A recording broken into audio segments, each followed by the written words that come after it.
పోషించాడు. ఏది నీకు సమస్య? అరణ్యమా? అరణ్యంలోనే ఆహారం ఉన్నది. ఏది నీకు సమస్య? చేదు నీరా? దాంట్లోనే పరిష్కారం రుచిని పెట్టాడు. ఏది నీకు సమస్య? దాహమా?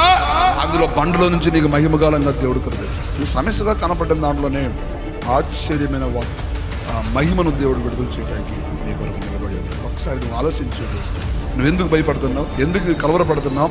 ఎందుకు వేదన చెందుతున్నావు? ఎందుకు ఒంటరిగా ఫీల్ అయిపోతున్నావు? ఎందుకు అనాలోచనగా బాధపడుతున్నావు? ఎందుకు నా జీవితంలో ఈ బలహీనత ఎదుర్కొన్నావు? ఏది నువ్వు అరణ్య మార్గంలో బయలుదేరుతున్నావా?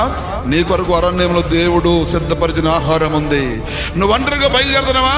నీతో తోడై ఉండే దేవుడు శత్రులకు మేషకు అభ్యర్థులకు దేవుడు ముగ్గురు అయితే నాలుగో వాడుగా దిగి వచ్చిన దేవుడు ఆయనే.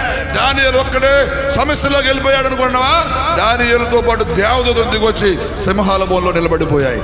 ఎక్కడ నువ్వు ఓడిపోతావో, ఎక్కడ నువ్వు బలహీనుడవో, ఎక్కడ నువ్వు కురిగిపోతావో, ఎక్కడ నువ్వు అవమానపరచబడతావో, ఎక్కడ నీ జీవితం బలహీనం అయిపోతుందో, ఎక్కడ నువ్వు ఒంటరిగా ఫీల్ అయిపోతావో, అక్కడ విజయ జెండాని ఎగరేసే మహిమ గల దేవుడు నీతో ఉన్నాడు.